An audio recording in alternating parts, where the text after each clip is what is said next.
Howdy, folks. Howdy. Man, it's good to see you guys here Sunday night, as always. I'm Black Dragon. Welcome to another edition of Black Dragon Biker TV. You know, and thank you for tuning in from wherever it is in the world that you happen to be. Hey, man, we got a cool show tonight. We have a interesting guest. United States Navy SEAL, former United States Navy SEAL, jiu-jitsu instructor, Navy guy like myself, national president of a motorcycle club, a Christian outlaw motorcycle club, if you will. And we're going to talk to this brother, and man, we're going to find out all about him, his club, how he does things. And man, it's just really exciting to have our guest on. And so we'll be taking questions from you guys out there in the audience, and we're just going to have some fun. So without any further ado, let me present the national president of the Christian MC, Brother Chingon. Good to meet you, man. Holy moly. That was the sometimes my button pushing is not up to par. It was supposed to be the clap button, not the, I don't know. That's all right. I'll take the applause. We're working on the stuff here. One day I'll have an engineer. I'll be rich enough to have an engineer. So hey, man, welcome to our show. There's so much to ask you. It's exciting to have you here, and thank you for coming on the show. Please tell us your name and the name of your motorcycle club. National. We should address you as National, as we say thank you for coming on. So who are you? Tell us about you, man. Man, I'm Christian Chingon, national president of the Christians Motorcycle Club. So that's me, man. That's me. How old is your club? About 10 years. We're really a little bit older than 10 years, but we'll officially celebrate that coming up here pretty quick. So, you were you in a club before? Or is this your first club, only club? No, it was the first club.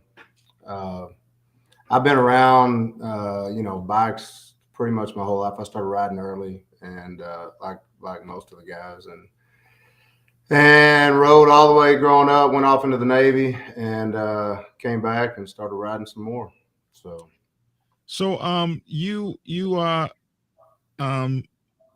I think that's cool. We got so much to talk about, man. So another Navy brother on. That's really cool. You took your club from like the very beginning, like you guys were just a club with a name on the back, not even really a rocker, right? Right. And you went from that to a diamond club. Yes, sir.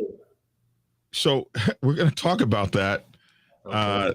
And that had to be something crazy. But first, a United States Navy SEAL. That is really cool. And I don't know if you're aware of my time spent on the Salt Lake City, a special project SEAL team boat. So, Yeah, that's very cool. That's awesome, man. yeah. So the I never ever really talk about it, but to have you guys, let me ask you something. Can you still swim like that? That whole thing with your hands behind your back? Hey, you know what? I'll tell you. I'll tell you a funny story about that, man. Like I was literally one of the worst swimmers in the SEAL teams. I mean, yeah, that was me, right? Like there were some things that I could do, fairly well, but I was at the bottom of the the power curve when it came to swimming on the surface. Once I got under the water, I was cool. I was good. I was one of the, I was pretty good at the diving aspect of it, and I ended up doing a lot of diving. But yeah, man, I was always incredibly comfortable in the water. I love being in the water. The ocean still calls me. I love going to the ocean. But as far as staying on top of the water, man, I would sink like a rock. So no, but I remember taking that test where you had to put your hands like behind your back and right, yeah, ground proofing, yeah, man, yeah. You just got to relax. That's the thing. I could do that kind of stuff. Is that what it was? No problem. It was just propelling my body, on top of the surface. I had to work twice as hard. I had to work harder just staying on top as I did to go forward. So, what made you want to go into spec warfare? What was the call for you? So, I have been a fighter, so to speak, my whole life. I grew up boxing and kickboxing. I competed in boxing and kickboxing. Fought, just schoolyard stuff my whole time. Right, like I got, in Texas back in the day, they would paddle you. You'd get licks if you got in trouble. My senior year in high school, I got licks the week before I graduated high school for fighting, and that's how But I didn't start it. I've never started a fight, and that's serious. So anyway, I was playing football in college. And I lost my mind and thought that I was tired of playing football. And so I had been boxing, and now I needed a new challenge, and I considered myself a warrior. And so I just kind of looked around and I said, hey, where are the best warriors on earth? Well, I did a lot of research. I went and I talked to, and much respect to all the other, everybody in the military. I was going to say the submarine force, Yeah. Hey, it's funny, a whole different story. They tried to talk me to going in to being a nuclear engineer and going in on a nuclear sub when I went to the Navy guys. But before that, so I went to all the recruiting stations and did some research, and I've ended up settling on the SEAL teams, and it didn't even occur to me that I was going to have to be a good swimmer. I was just like, that's where the best guys are. If they can do it, I can do it. I'm gonna go do it. And God bless you didn't practice. You didn't practice the swimming before you went. I practiced a little bit, but I even with about 6 months worth of practice, I could just barely pass the minimum time to get to training. But see, then once you got to training, all the times went down, and you had to get better, and I always was on the bubble passing any of the swim tests. It was way harder. I should have got an award for making it through, because I had to work twice as hard as the swimmers did. Most improved. Somebody asked, Outlaw Preacher asked, did they really assign you a personal telephone pole to carry around in SEAL training? No. You didn't have to. Now, we carried plenty of telephone poles, but it wasn't personal. You didn't have a personal one. No. So you are also a can I say your ranking in martial arts? Is that okay? Oh yeah. So you're a second degree black belt in Gracie style Brazilian jiu-jitsu. Right. And that man, that's one of my favorite martial arts. You know what I mean? Yeah. My jiu-jitsu was Korean style, and so cool. I never really got to study Gracie jiu-jitsu. So That must be cool. And you actually knew the Gracies? Yeah. So, I when I was finishing SEAL training, the basic SEAL training, you fill out a dream sheet and you put in what teams you want to go to. And I put all East Coast teams, all the teams that were on the East Coast. Those are the teams I wanted to go to. Well, they turned around for needs of the Navy. You know how that is, right? They sent my whole class to the way, way West Coast in Hawaii.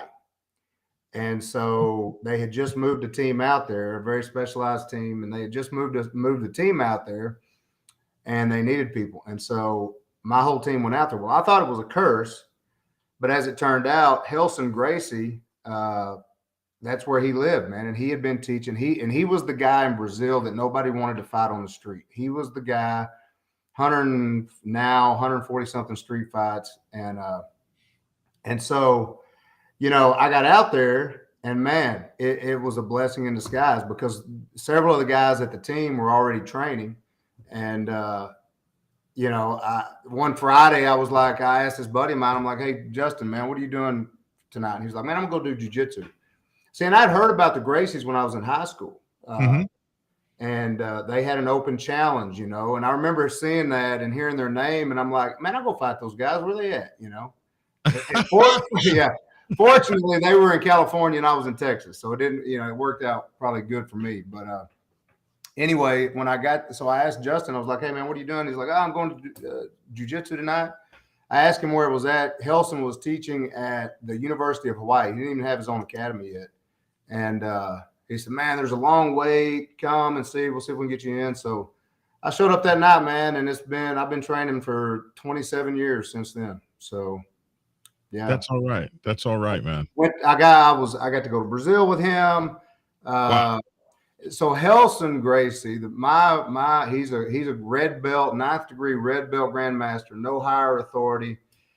He is the older brother of Hoyce, who fought in the first UFCs. He coached Hoyce with the first few UFCs, and he's the second oldest son of Elio Gracie. And man, so I got to get it from the original source. And do they go 10th degree in Brazilian jiu-jitsu? No. So 10th degree red belt is reserved for Elio, Carlos, and they're the originators of, and they're passed away. They're over. Yeah.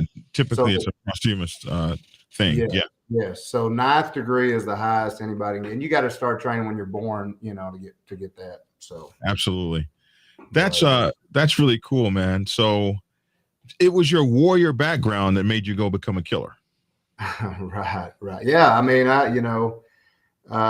dad, when I was a kid, my dad was a Force Recon Marine in Vietnam. And so, but I never planned on joining the military, man. My plan was to just go play football and keep playing. And, but I fought growing up and it was just, God put it in me, so.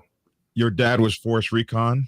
Yeah. Yes, sir. Yeah. Badass. Yeah. He was an old school OG, jungle OG, man. And he was something else. He was pretty crazy, which is pretty awesome. That's badass. So he was in Vietnam? Wow. Yeah. Holy moly, man. Yeah, it's cool.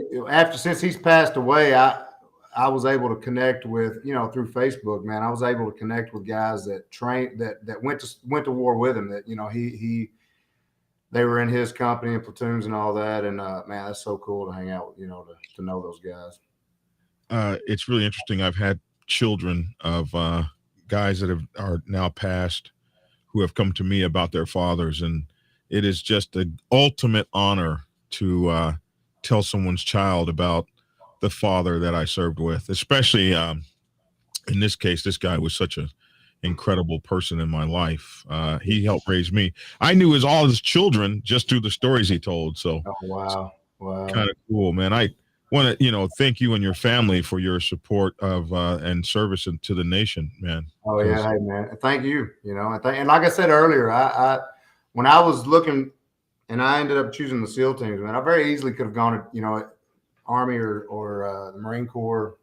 I wouldn't have gone Air Force because, you know, those guys back then were as highly as badass as they are. They were, you know, they're lifesavers. You know what I mean? They're medics, and now they've got. I mean, they got some badasses that are killers too. But yeah. Anyway, I have nothing but the utmost respect for anybody that chooses to go serve, whether they're, and I could talk about that forever too, whether they work at PSD, motor pool, motor T, you know, supply, whatever, man. They're all part of the machine that's part of the greatest military in the history of the earth. So, right. Right. So when did you find motorcycles? So I got a little Honda 50 when I was 9 years old. And man, I lived in a, say it again. Honda Trail 50. Yeah. And so and you know, when I was a kid, we lived a couple miles when I was real little. When I got the bike, we lived about, I don't know, 5 or 7 miles out of town. And man, I tell you, East Texas, I would get on that. I'd come in from school, man, and I'd get on my bike and I would put, I had a single shot 22 rifle, and I would hold that thing on the handlebars, and I'd ride that bike into town with that rifle on the handlebars and go to my buddies' houses. You know what I mean? So like, I'd chase the school, but the bus would let me off. I'd get on my bike and chase him. And then when I was a little bit older, we moved to the North Dallas area, still a little rural town at the time, and rode. You know, I had one of my uncles got me a Yamaha Enduro 175, and I rode that thing all over the place. And then through high school and college, didn't ride in college. When I went into the Navy, one of my roommates, you know, I always had a motorcycle to ride. Everybody else already had one, and they would be gone, and so I'd ride. And then, man, when I got out, you know, when I started having kids, and then God blessed me with He blessed me with a Harley. You know, He blessed me with a Harley. I dang near didn't have to pay anything for it, and man, it's crazy. But yeah, so it's always been in my blood. Yeah, I pick on Harley guys all the time. So that's one of my favorite things. Well, if it's any consolation, if I had the resources, I would have probably one of all of them. You know what I mean? Absolutely. You know, it's only got to be two wheels for me to love it, to be honest with you. Yeah. So I wanted to bring up something, and that was it's funny because you're from Texas, I'm from Oklahoma, so we're natural enemies. But the funny thing, you guys called them licks in Texas. We called them SWATs in Oklahoma. Oh yeah. But we both come from the same. Yeah. Hey man, can you believe that? Like they used to spank us. It's awesome. Yeah, a teacher would beat your ass. Yeah, I got spanked as a 17-year-old senior fixing to go to college. So at what time did you find the Lord as your personal savior in Jesus Christ? When did that happen for you? So truthfully, man, probably, I mean, when I was little bitty, man, I remember accepting him when I was little bitty, but there wasn't any follow-up. So I tell people, but I know I'm 100% sure that I did it when I was a little kid. But when I was a teenager, man, I was very fortunate. I had a mama who understood. She was the mom and I was the kid, and I was going to do what she was told me to do. And she didn't give a crap if I wanted to go to church or not. She was taking me to church, and I'm so thankful for it now. And so when I was you know, 7th or 8th grade, I don't remember exactly the grade, but man, my Sunday school teacher. And I didn't go to a cool church. They didn't try to make it cool for us or anything. My Sunday school teacher showed up on a Wednesday night and said, "Hey, you wrote this, said you want to know more about Jesus. What do you want to know?" And so that night, you know, they led me to the Lord again, really. And then I ended up getting baptized. And so that was when I was 7th or 8th grade. I don't remember which, but I mean, I remember the night. I remember all the circumstances. And so, and since then, I've never walked away from the faith. You know what I mean? Like I've known him ever since. And yeah, man. So that's been the deal. So you at what point did you find motorcycle clubs in your life? When was that for you, and what So we decision? were we were when I was in high school, I had a coach, a coach of all, and this was the first time I ever really heard about clubs. Um, One of my high school coaches, the rumor was that he rode with the dominant one percenter club in Texas at the time, and that he had ridden with, he used to ride with them before, I guess, before he got into coaching or whatever. And so that was always intriguing to me, you know what I mean? Because I rode motorcycles, and my dad was never in a club, but he always had motorcycles. My uncles always had motorcycles, and my dad was an outlaw from from the jump. I mean, that's a whole nother story. I mean, drugs, guns, alcohol, better than the movies. You know what I mean? So I saw that side of life with him. Now let me back up. He was an outlaw, but he was also a criminal. Okay, and there's a difference, right? So there was. And I'll make a caveat. He was an awesome dad. So anyway, he was just wild. He was bored. I'll put it like that. After Vietnam, he was bored. So anyway, that coach, my dad, and then so I always had it. Then we were on a training trip in Seattle one time, and we were me and a couple guys were in some of the downtown bars, and we ran into a club down there or out there, and it was a very brief encounter. Really, we walked in. My guys from my platoon really didn't pay them any attention. They just walked in like, oh, bikers, all right, whatever. Well, they intrigued me, because whatever. And so it was really a brief encounter. But we walked in, we looked different. You know what I mean? We were young guys. We were team guys. We looked different than all the other guys in there. And we walked in, and one of those guys, nodded at me when we walked in, and I nodded back and went, well, then one time when I went to the restroom, on the way back, he pulled me aside and we just started shooting the breeze. But he bought me a beer or whatever. And we just shot the breeze a little bit. And I mean, that fast, you know what I mean? And really so there was no, I've heard stories of guys, this big, where they were just enamored with a club or they whatever, and for me it was never really, it was not that. It was just I always was intrigued by the lifestyle, mainly motorcycles. And then when I got out and I got back here, there was there got to be a point in time where I had a group of men that were kind of under my leadership, and I recognized that there's a certain type of guy out there who maybe has never experienced the type of camaraderie and brotherhood that I had in the SEAL teams, and rough Christian men who weren't the kind of guys maybe to sit in a Sunday school class or go to Bible studies or whatever. Some of them did, and so that's really kind of got my wheels spinning on starting the club. And so yeah, so that's where that was the kind of the jump off point. Now you were out of the military by this time, right? Right. Yeah. I was actually on staff at a church full time.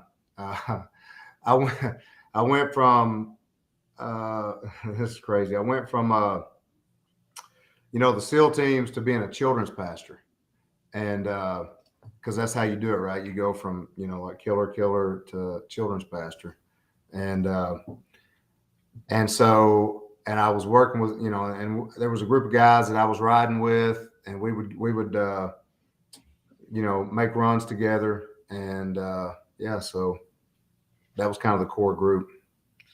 So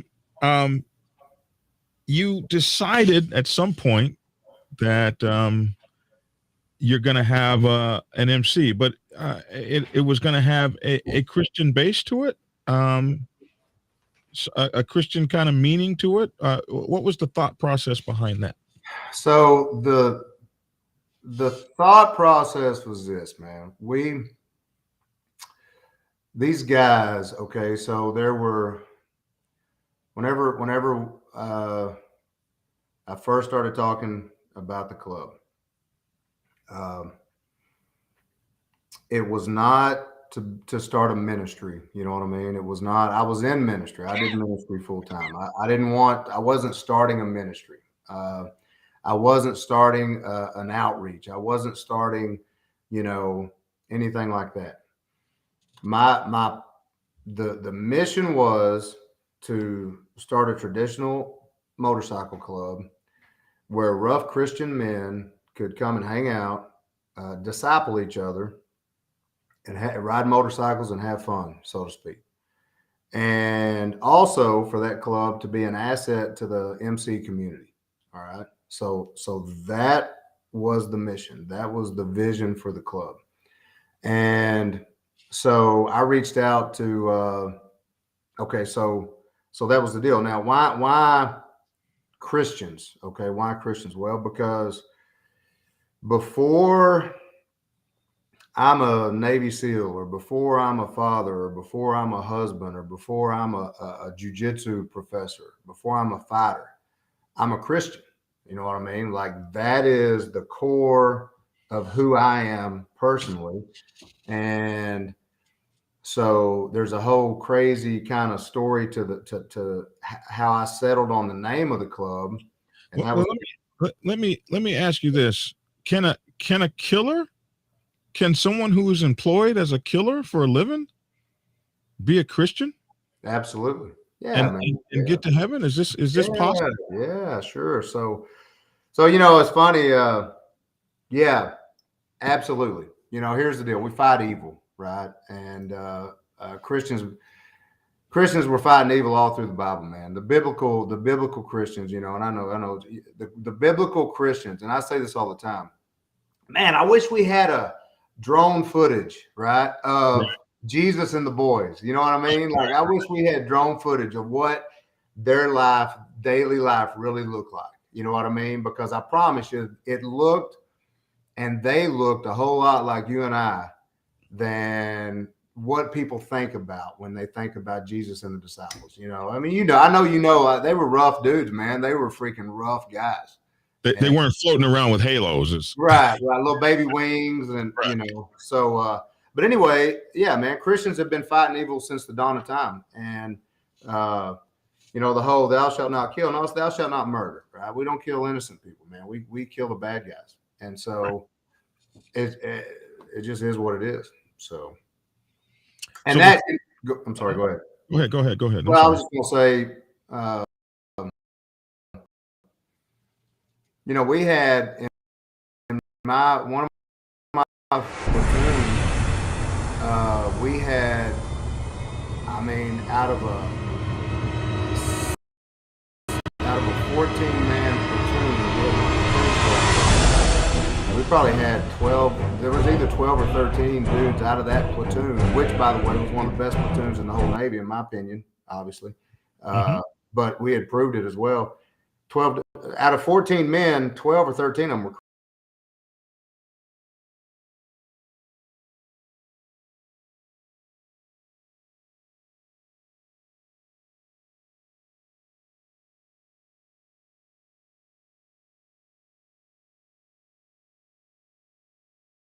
Christians, so, and that I kind of use them as an example because people say, well, how are y'all a Christian club? I'm like, well, we're really not a Christian club. We're more of we are an outlaw club that happens to be made up of Christian men, just like that SEAL platoon was not a Christian SEAL platoon. It was a SEAL platoon that just happened to be made up of a bunch of Christians, killers. Absolutely. So, so you decided that you were going to create a traditional motorcycle club that had Christian men in it.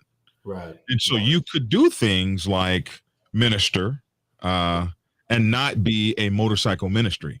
Right. So you needed to come up with a name that announced who you guys were. So how did you come up with this name, Christian Motorcycle Club? That's it. So yeah, man, so what I started thinking about, man, what what are the cool Christian warrior names we could have, man? Like Christian Crusaders, Sons of God, like all the, you name it.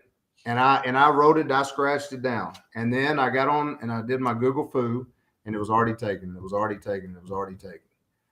And anything that I thought of that I thought sounded kind of cool.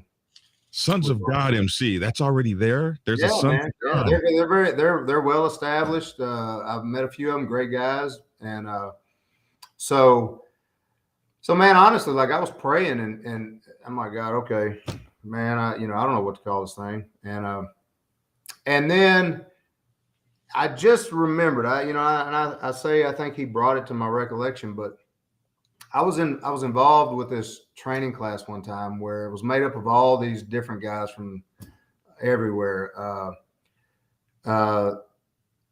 Guys from the SEAL teams, guys from Delta, guys from the Rangers, guys from Special Forces, Force Recon, blah, blah, blah. And they were having us go around and introduce ourselves. And they would go around and they're like, okay, who are you? I'm Joe Blow from Delta, or I'm Joe Blow from SEAL team, whatever. I'm Joe Blow from Ranger Bat this. I'm Joe Blow from whatever. And I'm listening to them. And when they got to me, and I really didn't plan it, but when they got to me, I said, I'm Joe Blow, and I'm a Christian. And they all just kind of looked at me. I said, and I'm, the sniper point man from STV Team 1. And they were like, so after that little deal, and everybody, I could see guys looking, because, the special operations community, man, is not a Christian organization, obviously, but there's a lot of Christians in it. After the little intro, one of the guys came to me. He goes, "Hey, man," he goes, "You made me feel bad." And I was like, "Oh yeah, why?" And he said, "Because I'm a Christian too, and I should be that's what I should say I am above all else. But man, it didn't even occur to me." I said, "Bro, like, don't feel bad. I totally get it, And so I remembered that, and I was like, Christians. That's what I am. I'm a Christian. So Christians MC. And man, I got on the internet and I Googled and I looked, and to my knowledge, and man, I did a pretty good job. I feel there's never been, in all the years of Christian themed motorcycle clubs, there's never been another Christians MC. There have been some, I think there's a Christians MM, a motorcycle ministry, which I didn't find out until later, but there's never been a Christians MC. And I was like, that's it, man. That's it. So now you've decided to start this. How did you get it up and running? So how many were your first original? There were 5. So what we did, and I reached out to a great, at the time he was, at the time I didn't even know him, but I reached out to one of the local dominants and met with him, man. And I'm not going to drop his name, but if he sees this, he knows who he is and he knows I love him. But I reached out to him and we went and, man, had a burger and a beer and talked about it all. And so that's kind of started the process. And so then like I said, there was about 8 to 10 of us that rode together pretty regularly. Mm-hmm. And so I got with those guys and I said, "Hey man," I said, "here's the deal. This is my deal. I want to do it. How many of y'all?" I said, I met with so-and-so, and what I want to do is I'll bring him in. I'm going to put out feelers and kind of say, "Hey, if you're interested in this, there's a bunch of," I said, "if you know somebody that you think might be interested in it, we're not going to advertise it. We're not recruiting people, but if you've got a buddy that you think might be interested, tell them to come and we'll sit down and talk." And so we had this meeting and there were like, I don't know, 15 or 20 guys there. And we laid out what the plan was and said, "Hey, here's the deal. We're we're gonna push this up. We're gonna follow, protocol. We're going to be willing to work hard and do all this kind of stuff. Who's interested? And out of those 15 or 20 guys, it was kind of the original 5 guys, man. No, I think there were 7 guys that started, and then shortly after we started meeting every week and going to stuff, a couple of the guys fell off, so there ended up being just 5 originals. And man, and these other guys, tell me about your brothers, man. Tell me about. Man, that's what I was gonna say, man. These other 4 guys, I mean, just freaking awesome human beings. I mean, hard as woodpecker lips, ride their motorcycles. The first, man, we rode so much, and and I mean, just truly the epitome of brotherhood. Truly the epitome of iron sharpening iron, the epitome of laying down your life for your brother, the epitome. I mean, like a no BS, not just talk. I mean, we're going on 10 years in the same, or we're past 10 years, really. The same 5 guys are still there. You know what I mean? Well, I take that back. One's no longer with us. But so we got 4 originals, and we still have one of the original prospects. And so I can't tell you enough about them, man. I mean, I talk to them every day. We're at each other's houses. I'm a better man for knowing them. That's a fact. You know what I mean?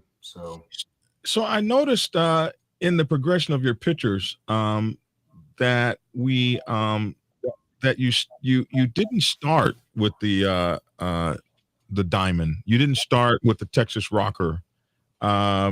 So you didn't start with the jewelry, let us say. So how did that come about? Was that blessed, or how did that come about? Yeah. So everything. So here we started with a top rocker. So when we first kind of presented all this, they wanted us, well, y'all are Christians, you're going to be, a ministry. And we were like, no, we're not a ministry. We're a motorcycle club.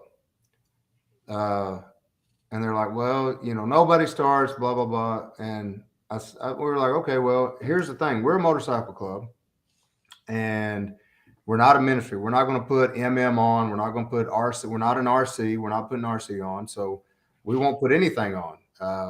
So we started with a top rocker and a center patch, and then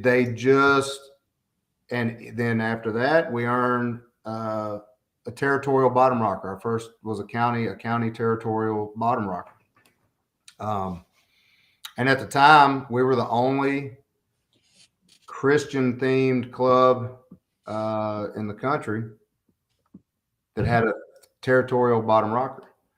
And then after that, we kept working, kept doing what we're supposed to do. And we got the MC Cube came a couple years after that.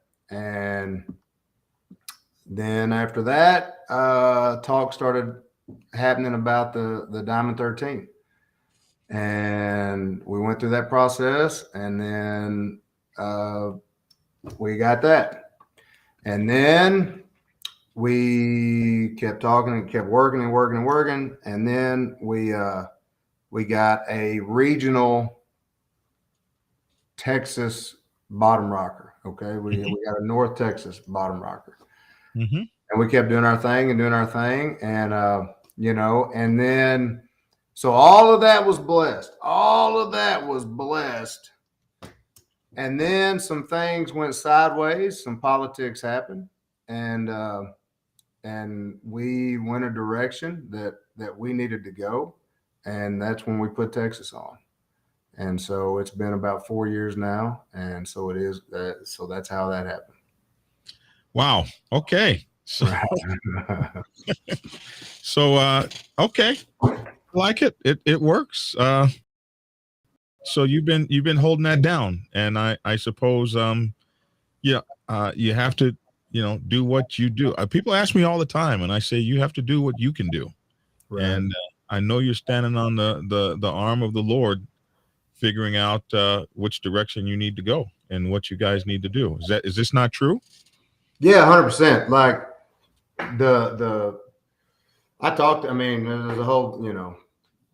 There every decision that we've made, every contrary to what some people may think or have heard or whatever, right?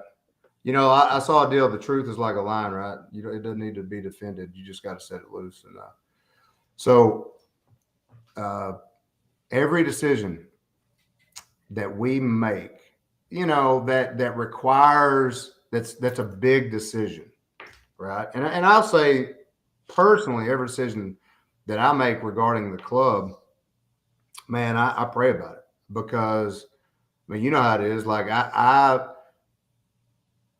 the last thing I want to do is make a personal decision based on what I want that affects my brothers in a detrimental fashion. And that's what I don't think people understand. Like that responsibility falls on me, and obviously it falls on the national VP and it goes down, but really goes sideways. But the bottom line is, man, how stupid would I have to be, or how to think, man, I'm going to make a decision that's going to endanger my brother when if it's just my decision.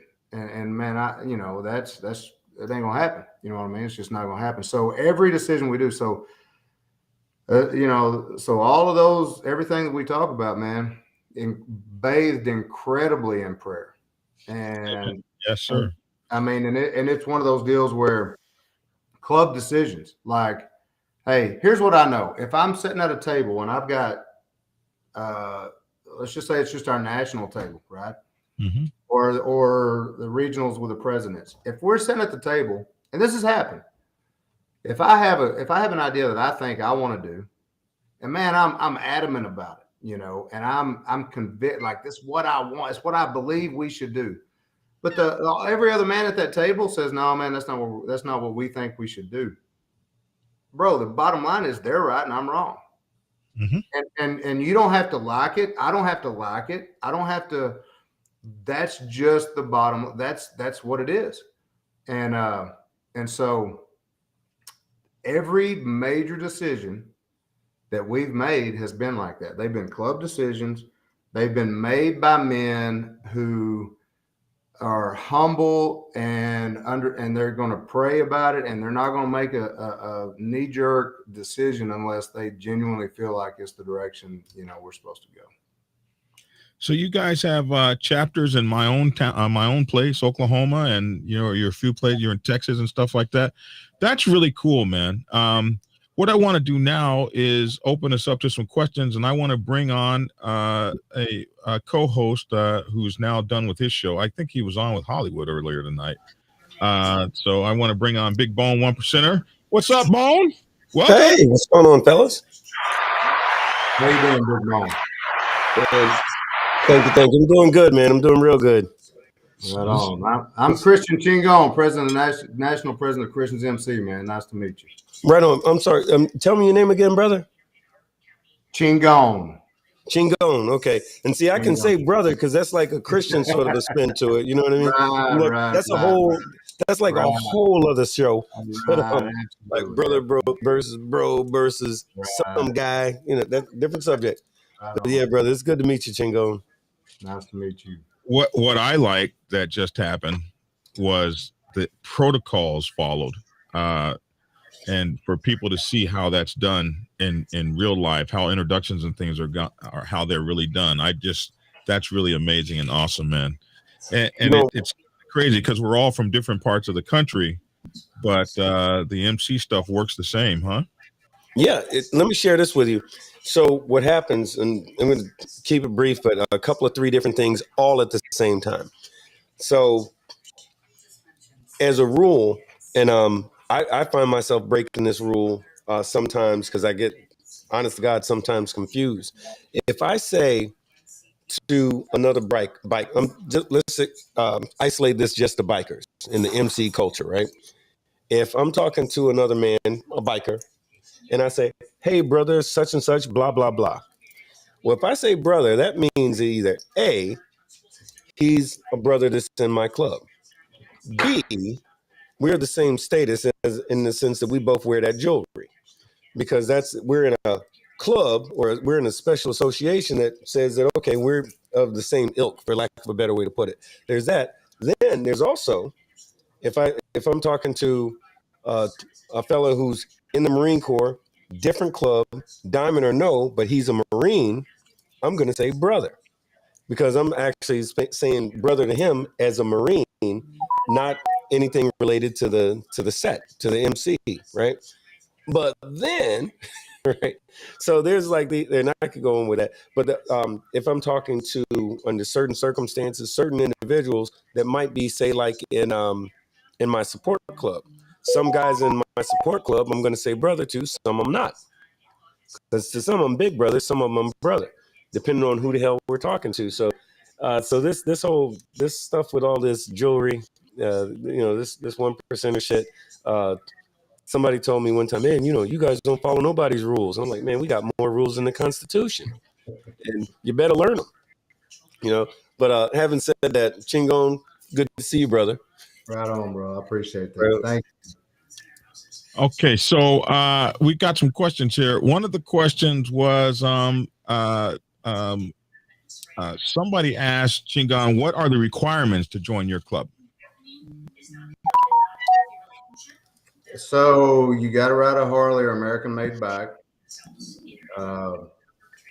We do background checks. You can't be, all the same, no sexual offenders, no cops, regular, traditional, look it up. You know what I mean? Look up, get on the internet and look up freaking traditional motorcycle club, whatever, But you don't have a particular, like you have to be a minister or something, or no, man, no. I'm the only guy in the club, man. I'm probably the only guy in the club that's ever been on staff at a church. No, we're the same dudes that are in any other club that you can think of. The same guys are in our club. Okay. For a while now, after the Waco thing, you were one of the chaplains, as it were, that was allowed into to go minister to the folks in the jail. Can you tell us a little bit about that experience? Yeah, sure. So, we're not a ministry, right? But we have relationships with people. And so I say it all the time, man, we're not a ministry, but because of our relationships with people, we might minister to people all the time. Just like one of the people that ministered to me when I was a kid was one of my football coaches. Well, he wasn't in the ministry, but through our relationship, man, he ministered to me. And that's really kind of the story of our club. We're not out thumping the Bible or whatever. But after Waco, after that went down, I had relationships with some of those guys, and I was able to go to Waco and on a weekly basis, a couple times a week, and get inside that facility down there and just talk to the guys. Just be a friendly face. People were having a hard time getting people in, and I was able to walk in just like this and talk to those guys and listen to them. And I bet their spirits had to be pretty low. Oh yeah, man. They just a friendly, just a friendly face that took the time to walk in, and I loved them, and they knew that, and so just being able to go in and just talk to them. I didn't do anything man, I didn't do anything special. I was just able to. I just had the opportunity to go down there and get in there and be able to talk to those guys until they got out. So, and some of them would come down and talk, and some of them didn't want to. You know what I mean? Some of them didn't want to have anything to do with it. And then there were guys that even who would tell you they were non-believers, but they would still come down and hang out and shoot the breeze, and one kid actually, he was in a club down south. He came to know the Lord in there, as while we were in there. So yeah, man, that's part of the deal. What did you think about him letting everybody go after causing all that hell in all those people's lives? Did you have a personal opinion on that? Man, it was a giant cluster is what it was. It was the law enforcement down there was crooked. I mean,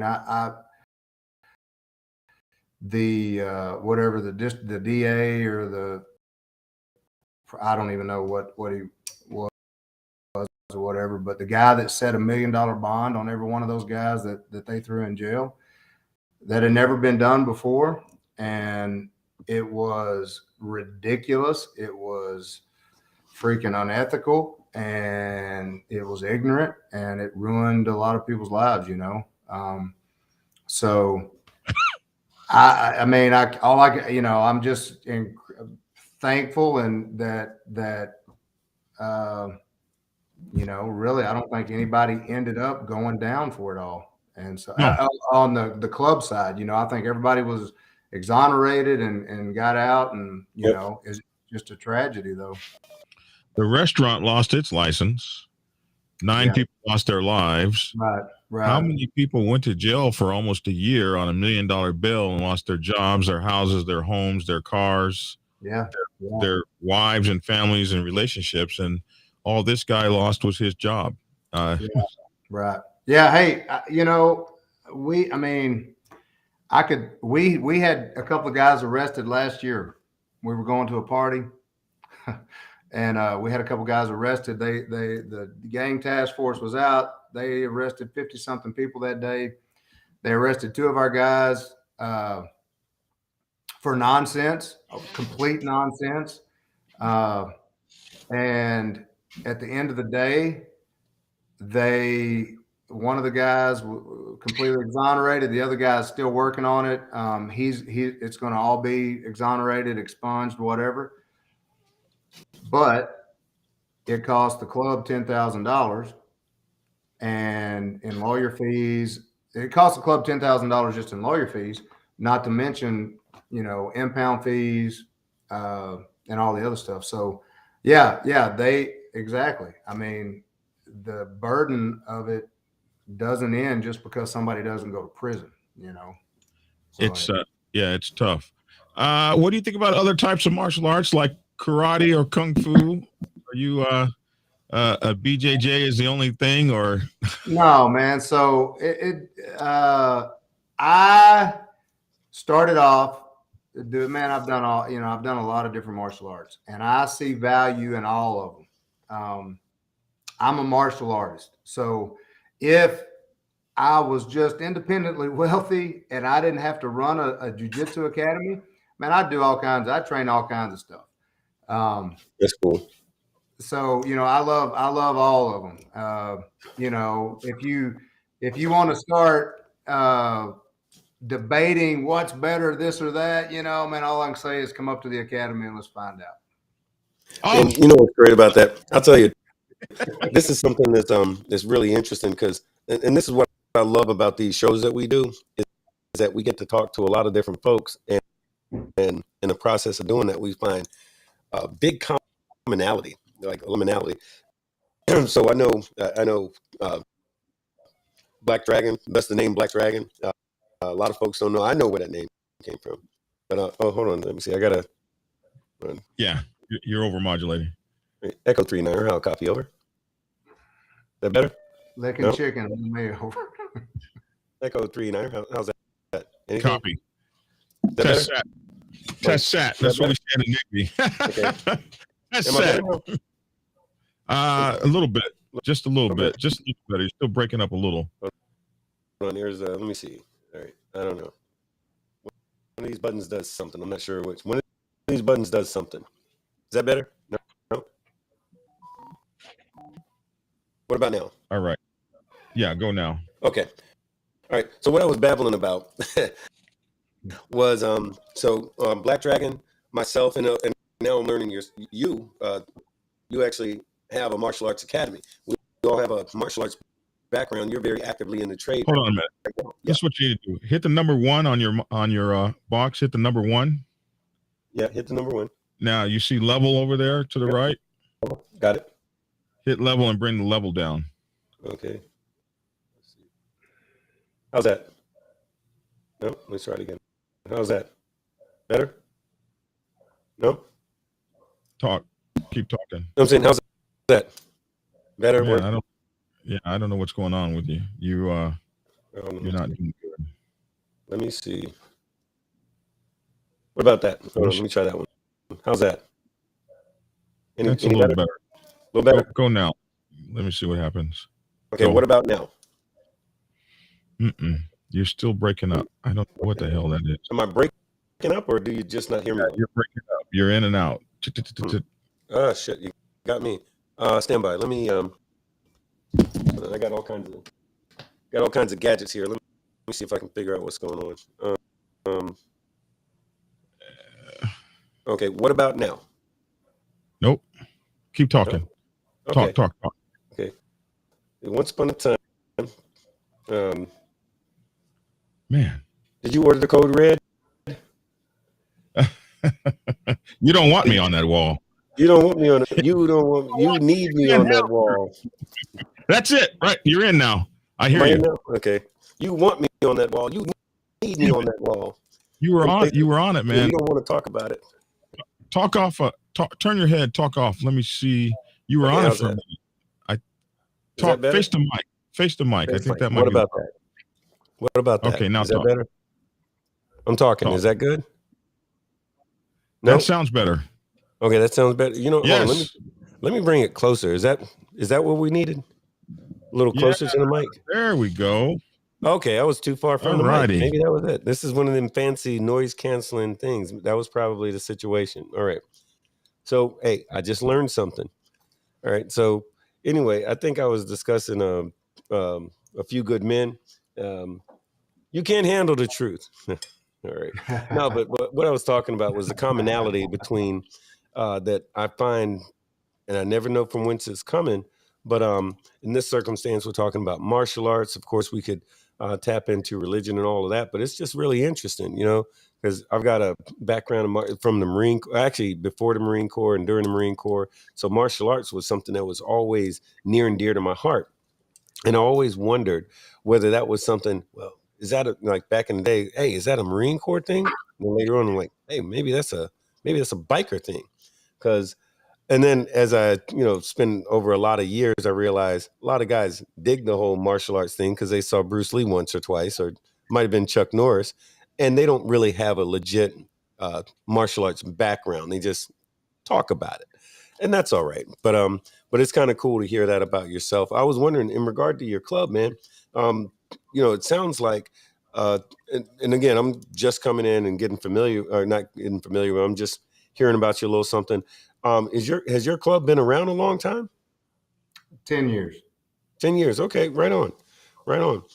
And I think the thing that was really interesting to me is you said the guys that you would see in a lot of different clubs are the guys that are in your club.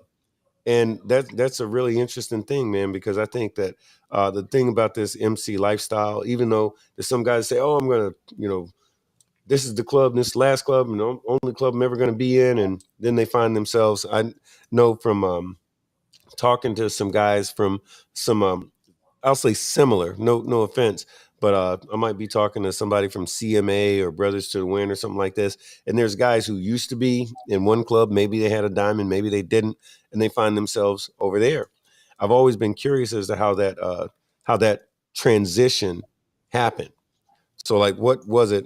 And I imagine it's probably a few different things, but what do you think is the most consistent thing that happened in somebody's lifetime or in their MC career that made them say, hey, I'm going to leave from where I am and I'm going to end up over here? Well, I'll tell you, what I can speak about is people coming from clubs or ministries like that, our direction.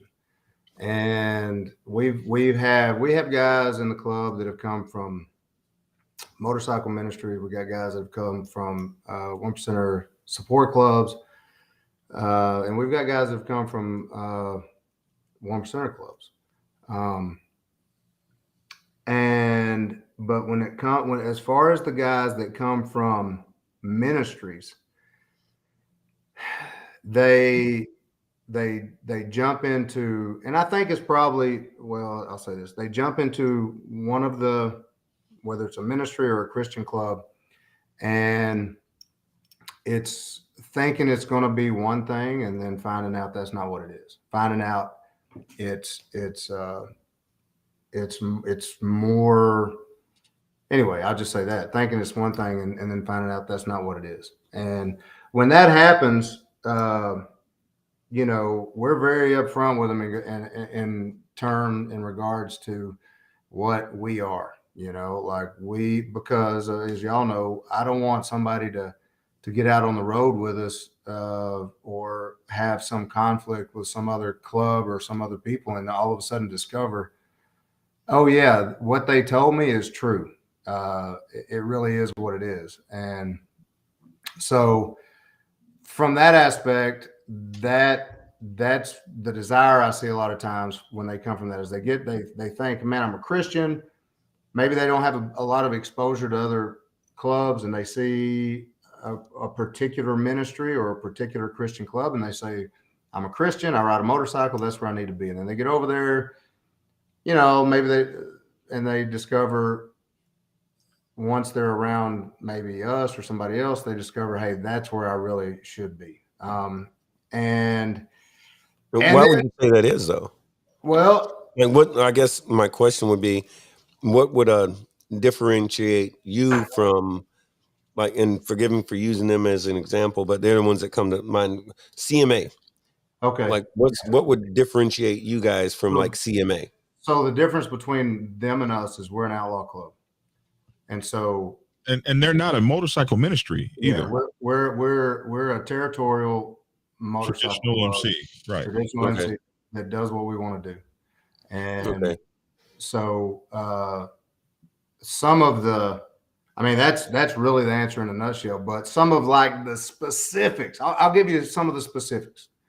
One thing, and this is such a polarizing topic that you could probably, I know people could debate it ad nauseum, but some organizations, I'll just say whether they're an RC, an MM, or an MC that have a Christian theme, absolutely will not let their members, their patch holders, drink a beer in public.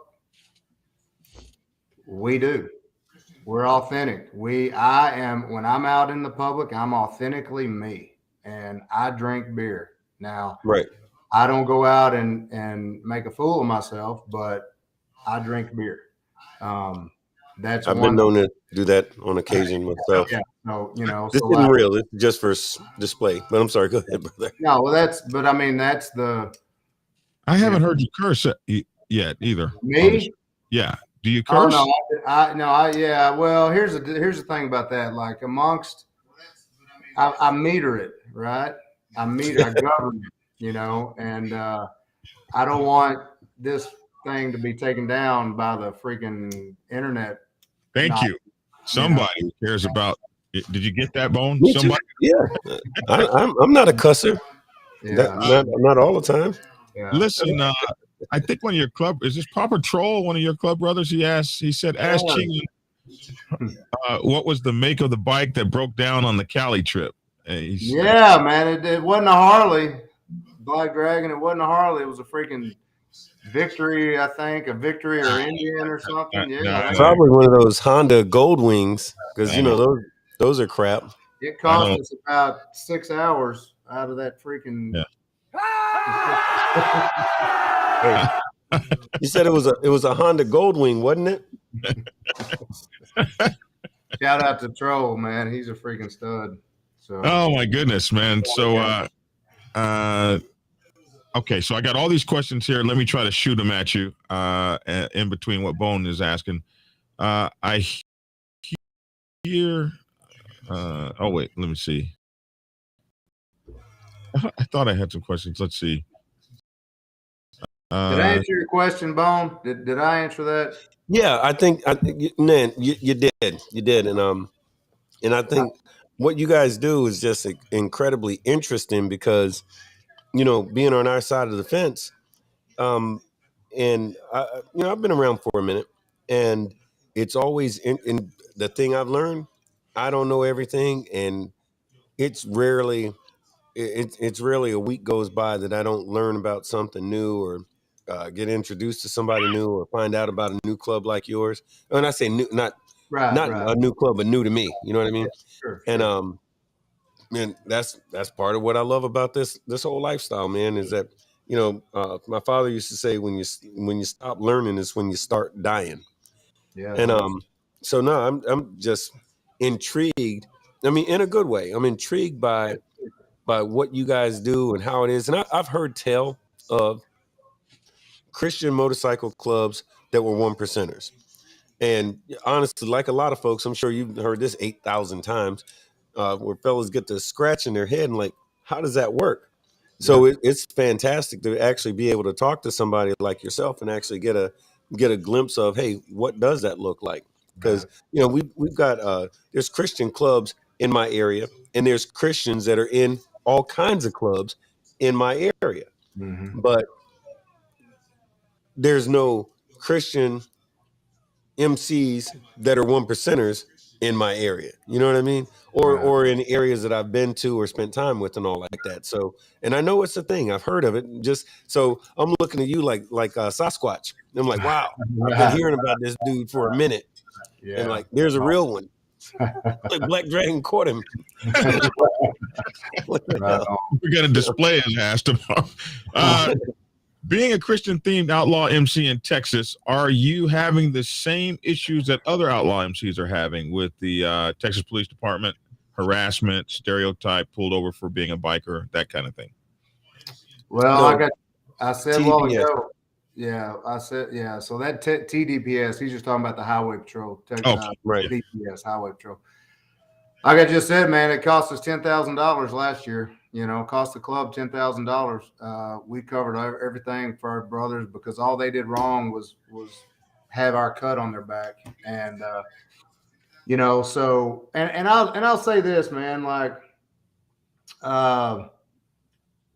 we get pulled over, we get jacked with occasionally, all right, but the reality is, I mean, and this may hurt some, but the reality is I know guys in all kinds of clubs, man, and they're not just getting pulled over and cuffed on the side of the road every day. You know what I mean? Like it's just not, at least not right now. Now they're obviously, you know, you have seasons, but it's not like they're out there just freaking with seining nets and just scooping everybody up. You know what I mean? But that being said, we're under surveillance. We're in databases. They talk about us. And so, yeah, I mean, it's same issues, you know. Have you considered not looking like that in order for them to leave you alone? Because that's the thing. You know, you can try that. No, we don't. Yeah. No, hey, we I'll tell you what. Texas, that TDPS, the Texas Department of Public Safety. I wish I didn't know what them alphabets meant, but I do. And let me tell you, they're on some real extra stuff in Texas. I'm the chair for the COC in my part of the state, and Texas comes up frequently. Texas is one of those places. It's the example of what it is. The reason that the COC exists, even before Texas started acting up, was what if a state started doing this type of stuff? Well, Texas is doing all of that type of stuff, and so we're very aware of it. And man, it's some heavy lifting that's got to be done for the benefit of bikers in the state of Texas. We've heard the stories. In fact, Dragon, I think you've actually reported on it before, whereas there's been fellas who have been minding their own business, riding their motorcycle from point A to point B, not bothering a soul. But guess what? He's got a patch on his back. They pull him over because he's got a patch on the back. There's many states have what they call a primary offense, meaning you got to be speeding or murdering somebody on your motorcycle or smoking a crack pipe with some heroin and doing a whole bunch of other bad things in order for them to pull you over. Not in Texas. In Texas, all you got to be doing is have that patch on your back. So they're going to pull you over. And then once for example, if they establish that you have a firearm, you could be legal as the day is long. Concealed weapons permit with a love letter from the governor. Guess what? You're going to jail. Yeah. Because in Texas, they say you broke a law because you own a firearm legally with that patch on your back. So you're going to jail. One of our guys that got arrested last year, total BS, but he had, hey, Black Dragon, I want to talk about that one you just had pulled up. Yeah, I'll pull it back up. So, because he had a firearm, a legal fire, had a permit and everything. They made it felony evading. He wasn't evading. He didn't do any of the stuff, but yeah. So anyway. But wait a minute. Did he make the mistake, the offense, and go back to the mic? Go back to the mic, bro. You're breaking up. Okay. You're breaking up. My question is, for me? Yeah. Okay. My question is, did he make the mistake of having that patch on his back when he was trying to, go from point A to point B? Yeah, when he was trying to freedom, he had that patch on his back. Oh, well, freedom is against the law in Texas. Didn't you know that? They don't do that in Texas. Come on now. Read a newspaper, won't you? Your sound is, dude, your sound is out again. Really? Wait a minute. So are you saying, what about right now this second? Am I good or not? Your sound is out again. I don't know what happened. Gone, bro. You spent a lot of money over there. That stuff is terrible. Okay, let's get this question out. What about now? Where was that question? This guy said, did I I said something about your sister. Would you hear me right now? No. You're gone, bro. Okay, cool. Let's see. 2 years ago at K River, we encountered a Christian MC. We attempted to be friendly. We walked over to their camp and introduced ourselves. They introduced themselves as an outlaw motorcycle club from Oklahoma. You wanted to get on that one? Yeah. So a lot of time, number one, and you know how this is. People don't know really who we are. They don't. They'll see. So Bud Murphy, so he's not talking about us. Okay. He's talking about just a Christian MC. So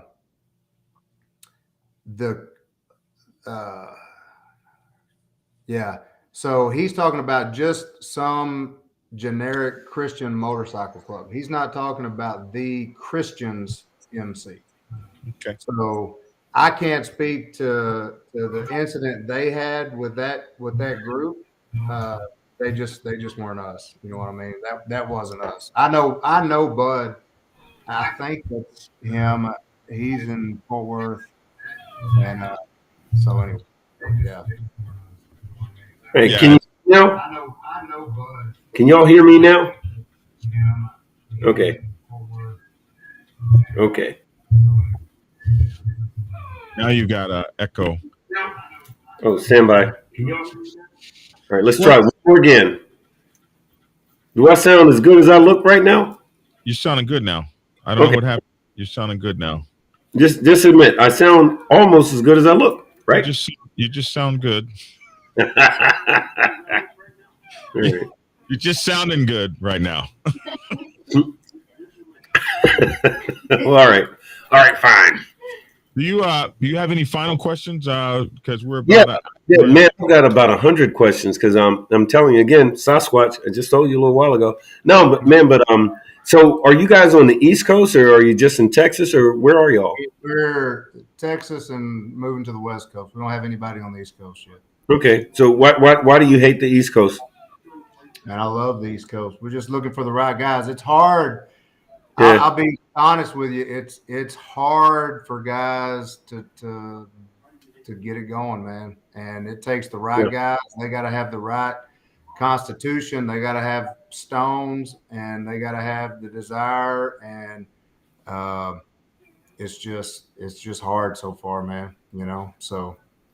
It seems to me the thing that so as I'm talking with you and hearing what you had to say and so forth, you would be, and let me say it like I mean it, and I'm going to censor myself so that we don't mess up Black Dragon too much.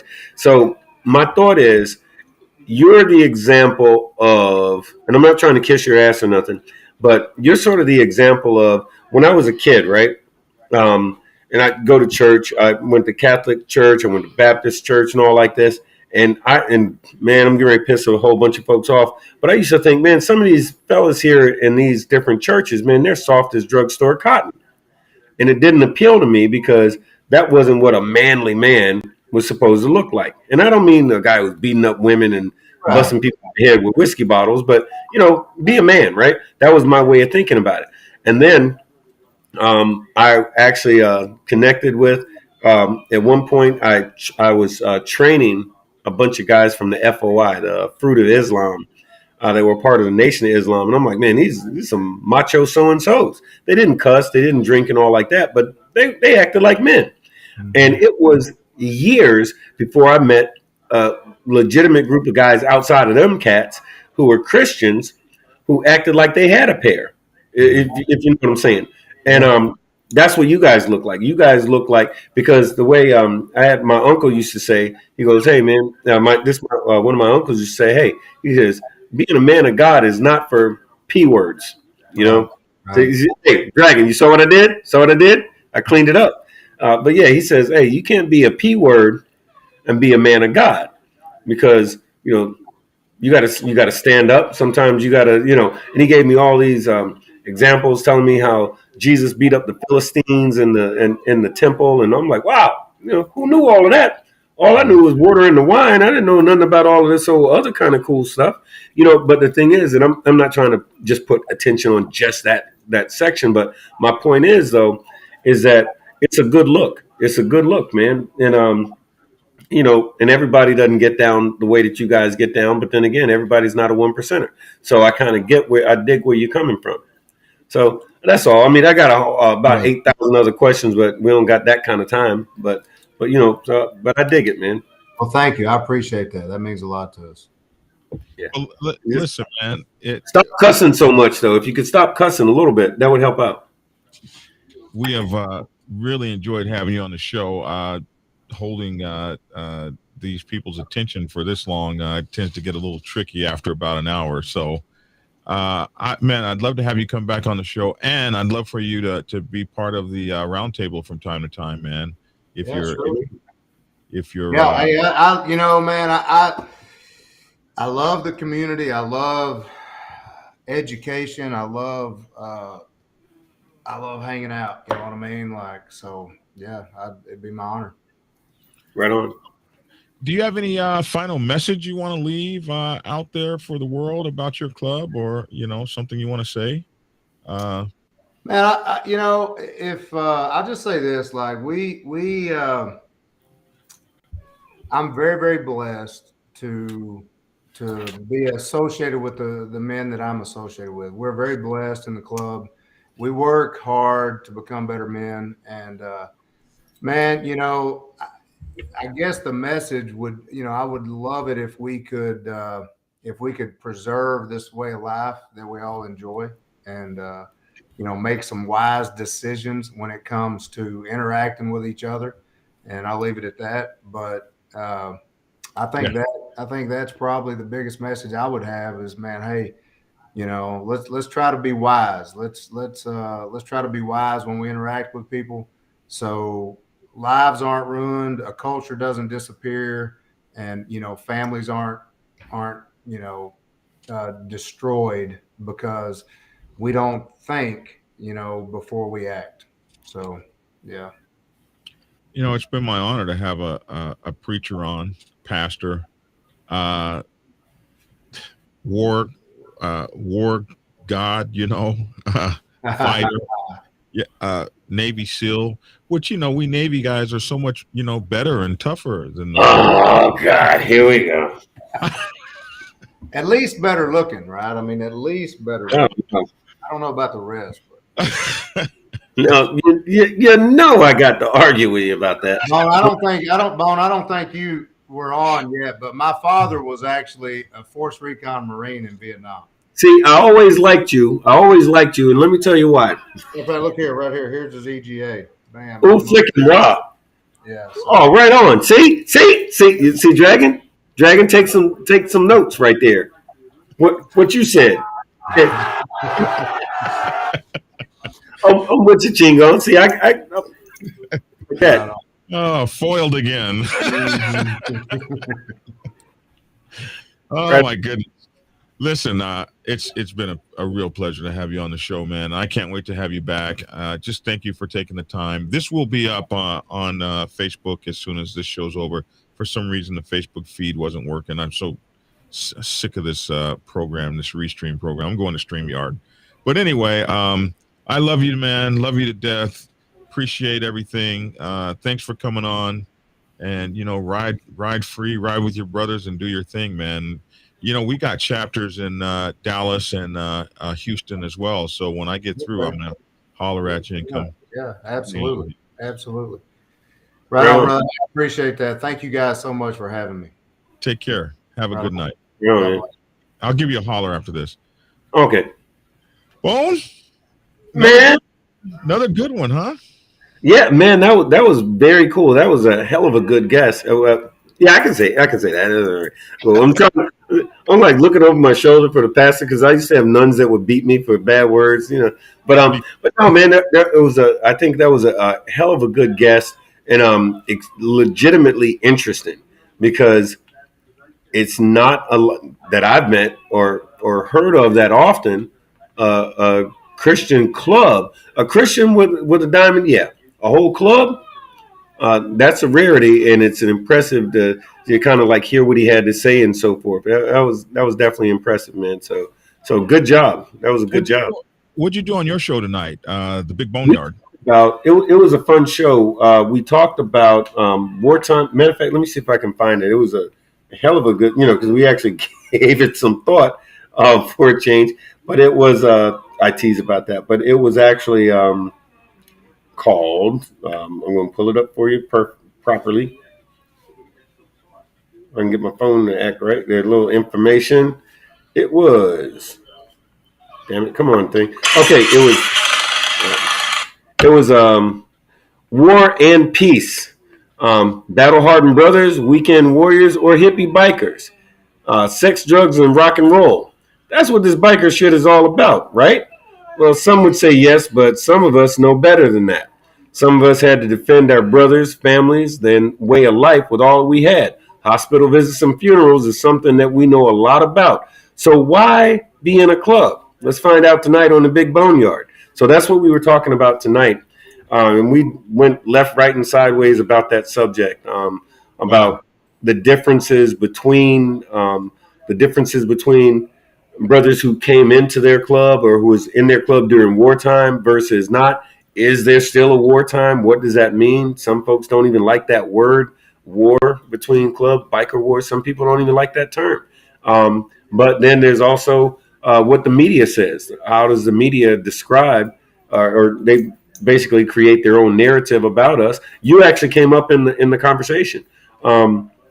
So Shaggy was on the show tonight. So we really kind of chopped it up we went a lot of different directions with it, but I feel like we got kind of thorough about it, and we left it with the fact that we were going to talk to women bikers in the MC, because that subject does not evade them either.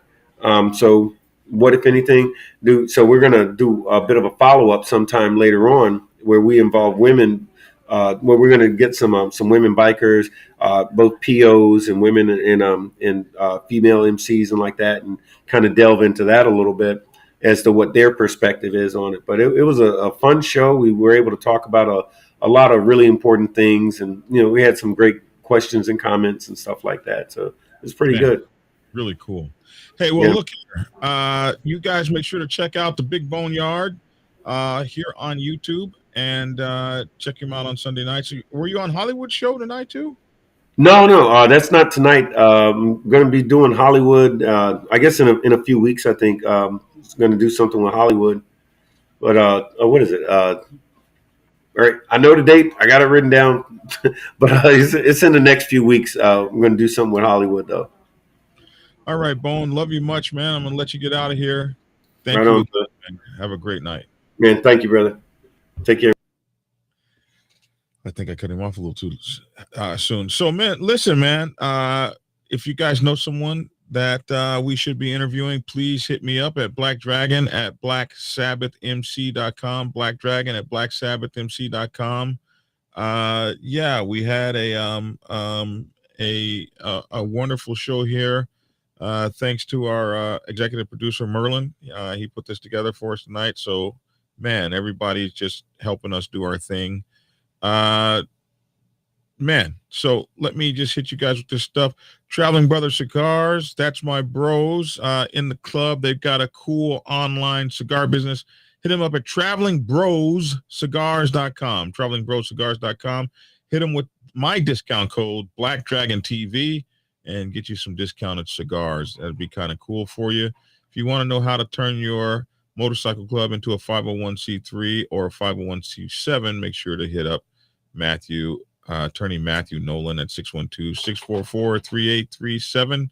Make sure to like and subscribe, you guys. Black Dragon Biker TV is on IG, Instagram, TikTok, Facebook, YouTube, and we're also on LinkedIn. So make sure to check us out. We also broadcast live on Twitch.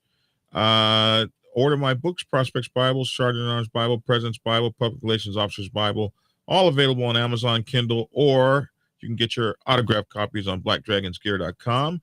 Join our podcast daily, The Dragon's Lair Motorcycle Chaos. You can just download the podcast and listen to it in your car on your drive. Please join us on Discord. Our Discord server link is in the description box below. Once again, I'm Black Dragon at blacksabbathmc.com. If you want to talk to Big Bone, he's bone.outcast@gmail.com.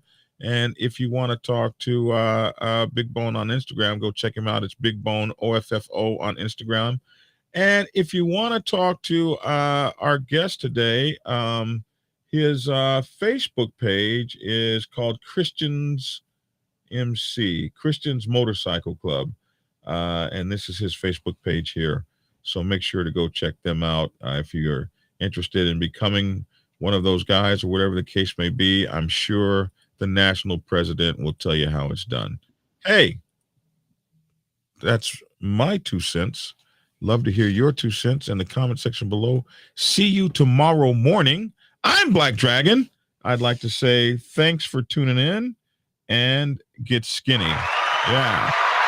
And we'll go to my commercials.